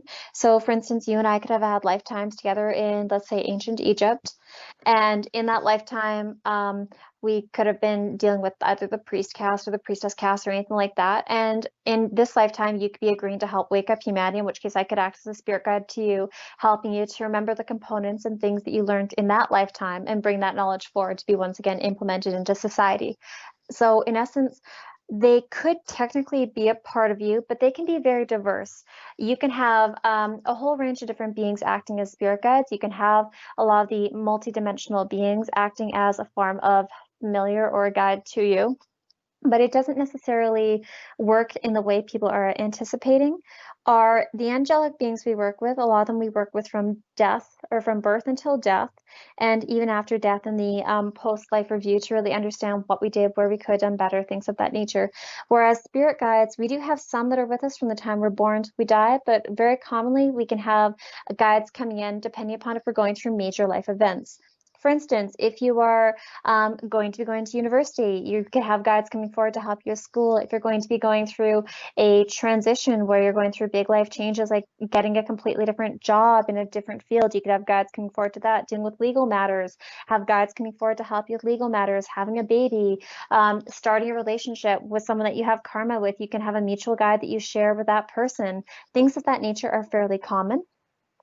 Guides can range anything from different dimensional beings all the way through to deceased humans, to sometimes you can have animals acting as a form of guide too. It really does depend upon the vibrational resonance and the characteristics of your soul as to what types of beings that you're generally working with. However, when we look at the angelic component, no, angels and a lot of beings don't actually look how people are expecting them to. I would actually describe angels as more light beings or energy beings, because when I have typically seen them, they seem like they're more comprised of light. They don't generally have a physical gender that I like, no breast, no penis, no vagina, nothing like that. They appear to be more of a bipedal form that has this really beautiful, like wispy, cloudy energy that's around them. They do appear to be more comprised of light, very beautiful, very the vibration can be more distinctly masculine or feminine, and you do start to recognize the different vibrational patterns of a lot of the angelic beings as you get to know them, which is fantastic. Sometimes they are associated more with one color or another thing, but quite often, if they are projecting to a psychic or a medium the image of one thing or another, for instance, let's say someone's working with Archangel Michael and he's there simply to help that person work with their feeling of safety in this lifetime, reminding them that they're protected, remind them that they're going to be okay as they release these contracts to get out of the habit of having abusive relationships time and time again in this incarnation. Archangel Michael may present the image of himself with a sword in a human body, just to give that human that is being read the familiar image of something to connect onto and resonate with, so that they understand the intention of this being working with them. So sometimes they do end up giving people these images that are more relevant for the 3D Earth human to better understand. But if you start to ask them to show themselves to you in more of their energetic presence, they will show you beings that are comprised of light and vibration, and not as much with the human construct in which we're trying to give them genders and beauty and this long flowing hair and these beautiful dove wings and stuff like that. I've never seen them like that, unless they're being really playful and trying to make me laugh. Cool, cool. And the video next to that one, I see here on the most popular list of videos, opening the third eye. Now, when it comes to, do you really want the third eye to be the focus? I mean, those in the George Kavassalis camp would say, no, no, no, no, the third eye is not where the higher consciousness is. That's just, it seems that way because it's higher up in the chakras, but in reality, the heart should be where I the agree. higher consciousness is Residing. residing. Yes, and so the idea that the control system, whatever remains of it, wants control of our minds, then again, there's the argument that they really don't want to close our pineal glands. They'd rather have our third eyes open because otherwise they can't take control of our minds as easily. So, is it really worth it to open the third eye, or a waste of time? Or is there really no definitive answer? It's just your own point of view. But if you are going to open the third eye, could you Mm. give any advice on how to make sure that it's not sabotaged in the way that the George Kavassalis followers would assert it could easily be, and why they would be willing to go with the heart, of course? Well, I can understand George and his followers having the belief system that the heart is the most important thing to open up. I fully agree with that. When we receive clairsentient information, as we discussed earlier, that is very much so connecting in, as well as the empathic information, to the heart chakra. It is where the soul resides, of course, and where a lot of our clear, distinct information comes in. So, yes, I do think it is very important to open up the heart. However, I do think it's important to open up the entire chakra system. Because when you look at the chakras, when they are fully operational, when they are actually in the point where they can go forwards and backwards and be completely balanced and healthy and clear, it allows for the body not to have any of the imperfections that we are going through. So our tendency towards getting sicknesses, fatigue, things of that nature, as well as it allows for us to recognize the beings that we're working with. When your third eye is open, you can better see your past as well as your future. You can better perceive the beings that are walking around you on the close vibrational path. So the vibrations that are, of course, very similar in density to our own, you can better perceive those beings, which I think is actually very beneficial for most people. Because if you're starting to notice, for instance, with some of my clients, I notice that they will have things like an entity that's kind of just on the outside of their aura, but not really attached into the chakra system. And so if you have a entity that's partially outside of your aura, it's still having some degree of influence upon you. You may find that you're more easily irritated, you're more frustrated with your children, you might be having a harder time really staying as focused and grounded and sleeping well. You might have greater cravings for things like alcohol, caffeine, sugar, things of that nature. And so when you recognize these beings are around you, you can help to recognize, okay, I need to go clear my home and clear my space and get rid of these lower astral entities that are kind of hanging around, because I know it's going to just create problems within the family dynamic if I don't get rid of it. Or it's just going to increase my likelihood of having other addictions or anger issues or saying things I don't mean, things of that nature. And so I do believe it's very beneficial to recognize when these things are in your proximity. And if you have things like your third eye open, you can better protect your children, because you'll be able to look at someone and be like, huh, okay, there's an entity connected onto your root chakra and your sacral chakra. Okay, good to know, because you're more at risk for sexually abusing them. So I'm not going to let my children ever have time near you, or I'm going to monitor any time that my children have to spend near you. It does better allow for you to recognize these things. And the same thing can be said with the crown chakra. The crown chakra is very important to open up, because it does allow for you to have more of that source energy flowing down through the chakra system, all the way from the third eye, going down in through the root chakra, down into the earth, and circulate the energy back up to provide a healthier chakra system as well, not just for the celestial chakras to allow for information to come in, but to make it so the body is better able to handle a lot of the vibrations that are going on around it. Most of the diseases we have are caused by dis-ease, the inconsistent vibrational patterns found within the auric system. And so to me, it only makes sense to open up all the chakras in the healthiest and most love-based way that you can, and to get them to a state of harmonious frequency to better attune the body for health as well as mental balance. Psychic abilities are just a bonus when it comes to that. Right, right. Okay, interesting thing that just occurred to me. Mhm. Funny how there's a hurricane in the Gulf of Mexico at the moment called Zeta. Is that Saw by that. any chance named after the Zeta Reticuli Greys? And have you had any contact with the Zeta Greys? Because the word on the street is the Zeta Greys. They're the ones that I don't know how much of they're still infecting with our reality, but they like lost touch with being able to reproduce Connect with their emotions. themselves, so they needed to like use us as a Mhm. way to increase the ability to reproduce and all that. So do you know anything about that phenomenon, and how much, to what extent are the Zeta Greys in our reality? And do you have any idea why maybe this hurricane was named Zeta? Anything? Well, when I saw the word Zeta earlier for the hurricane, that was the first thought that came to my mind as well, was the Zeta Gray. So it's interesting that you bring that part up. I do not have any concrete information one way or another about that because I'm not doing any channeling right now. I'm just talking to you as a simple friend. But when I have dealt with the Greys, and I've dealt a fair bit with the Greys throughout my life, from very small Greys to very tall Greys and quite a few in between. And I have noticed that they are the most common ones that I will find myself in their hybrid program. The most frequently. They have been the ones that have taken the majority of my hybrid children from me. And that's fine because they do seem to need to use us as a form of vessel or incubator in order to have their children come forward. They do seem to be trying to reprogram the emotional connection back into them. The ones that I have talked to have a very strong interest in our emotional state and our emotional well-being because they have emphasized time and time again the importance of humanity's connection towards our emotions as a means of rebalancing the body, in particular the energy body, but also the physical body, because they are very interconnected. And these beings are not able to really hold on to that strong source energy in the same way. And that is part of what goes on when you have children, when you get pregnant with them, is you are allowing your vibrational resonance to increase. You are holding onto a secondary aura within your own auric system. And there is a lot of emotional aspect that goes with this to create more mental stability for them as well.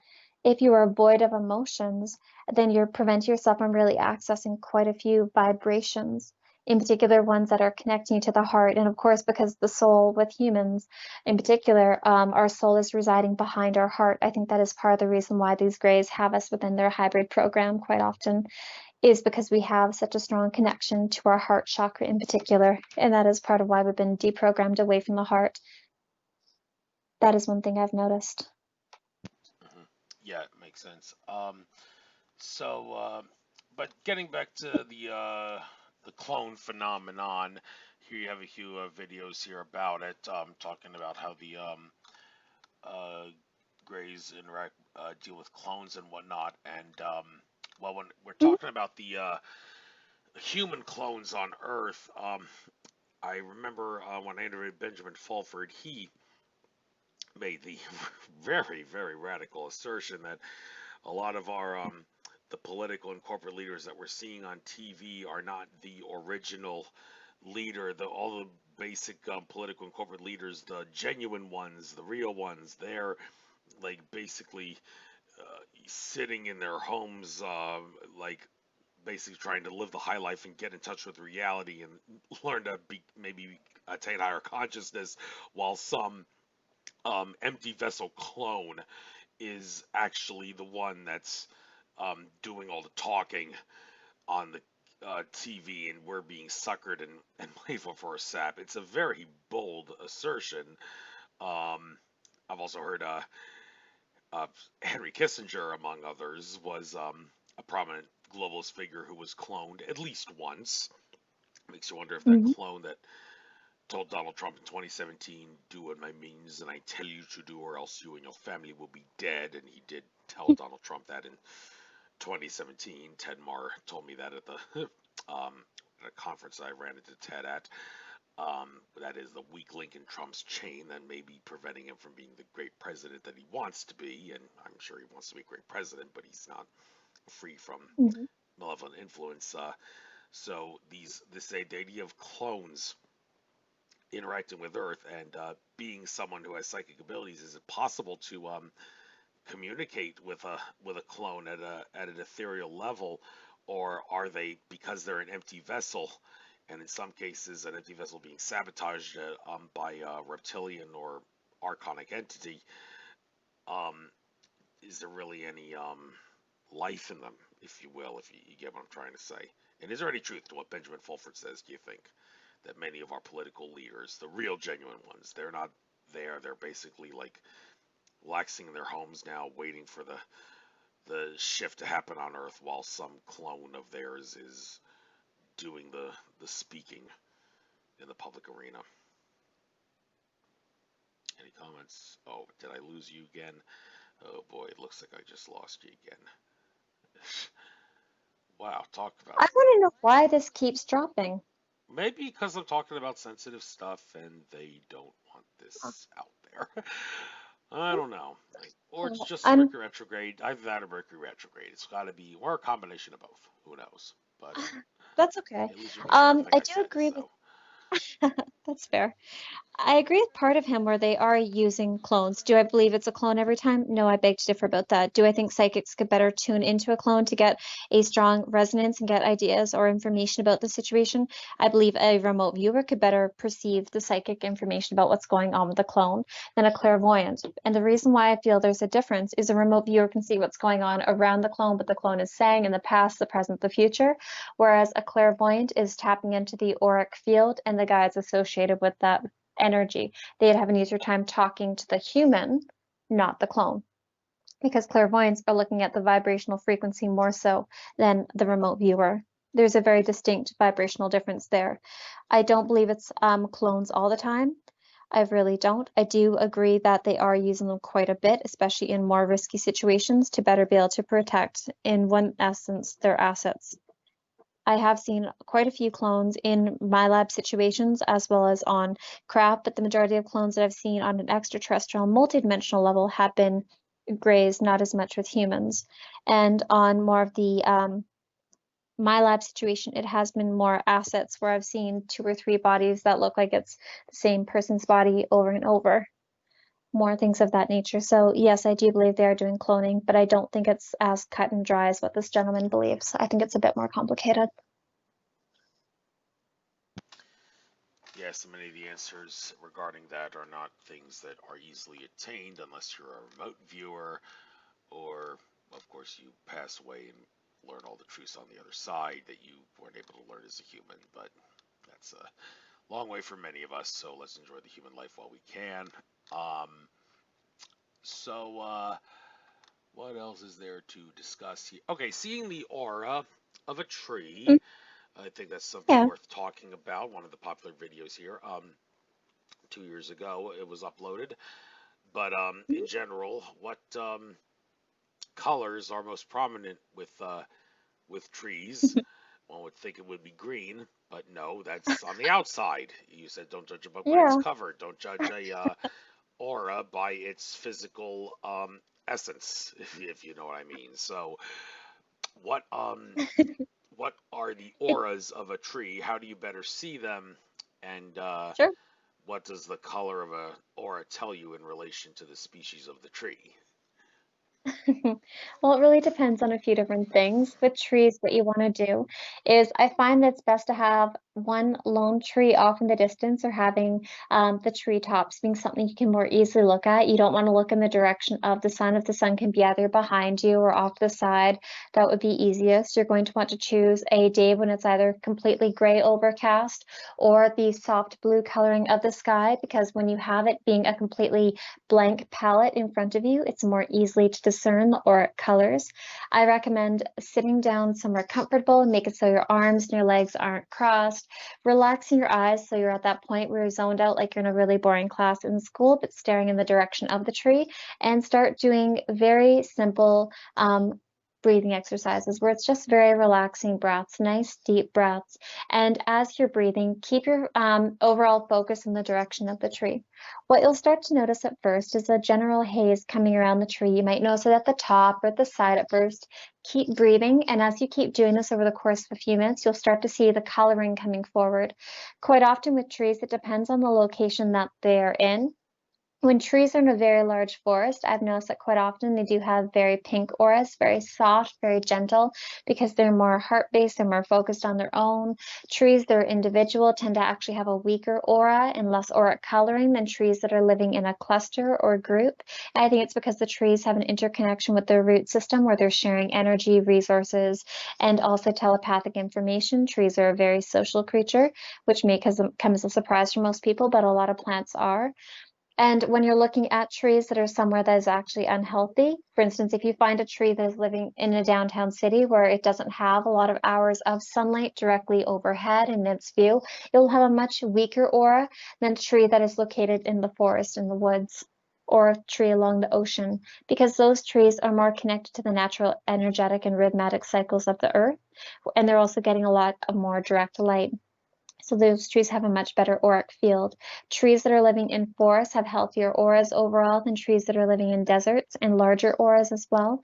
And as I've started to really notice this with trees, it actually is one of my favorite calming meditations to do by myself a few times a week, is just look out the window at the trees and see what's going on with them. They can normally help you to tell when you're going to be having a snap in the weather, whether it's going to be getting really cold, or really if it's going to be like good for planting soon, because the trees will have bigger auras indicating more life growing essence coming around them when it's going into good weather.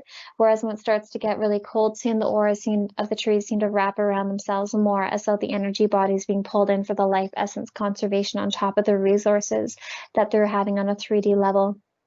So there does seem to be some combination with that as well. Trees that are growing outside versus trees that are growing within a mall. Of course, the outside trees have a much bigger and healthier aura and have an easier time with growing. You'll find that trees that are deciduous and coniferous, there doesn't seem to be much of a difference between the two as far as the life essence or size of the aura is concerned.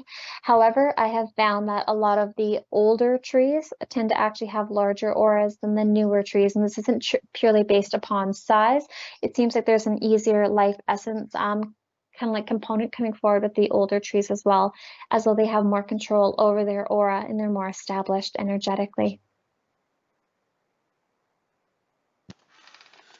Well, thank you for giving your take on that. And well, at this point, we've almost reached the 2-hour mark. So fascinating interview. Might as well call it a show now. But I'd like to give you the chance now to get out anything that you'd like to get out, and what you see for the future of humanity and whatnot.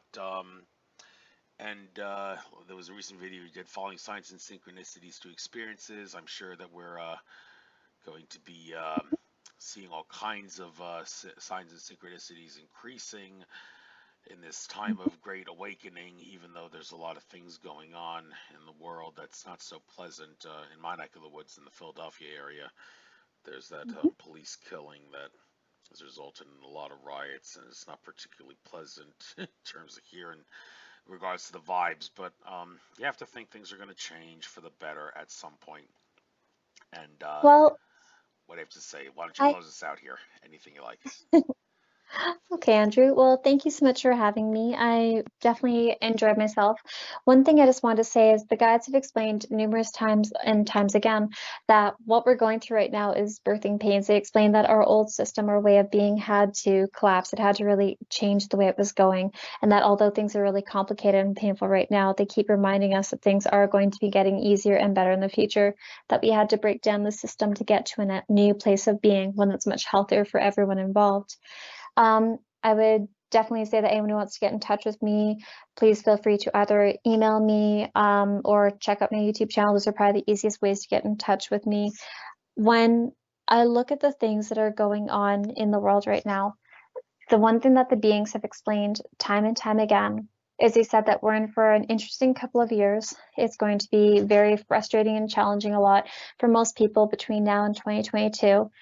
But they keep explaining that these are necessary times for us to get out of the system of control that we had, and that they don't want us to go to a place of fear. They have reminded like multiple people that I've been talking to over the last couple of months in particular, the clients, when they've been talking to their guides about these things, that when you're looking at humanity, We must be careful about where we're manifesting our reality. We must keep our intentions and our focus on what it is we want to see coming forward, not what is being pushed at us because we're being hit with fear, abuse, and separation time and time again. And that is exactly what the beings that we're working with, the higher dimensional beings, the different soul families that we're having come forward from the starseed systems, we're trying to get on that love-based frequency, that unity consciousness. That is what they're showing us the most important thing. Keep focusing on the love and the things that you want to see come forward, because we're all manifesting this together. And if we keep focusing on the fear, we're just going to bring about more situations to be afraid of, and that's not necessary for us. But thank you so much for having me, Andrew.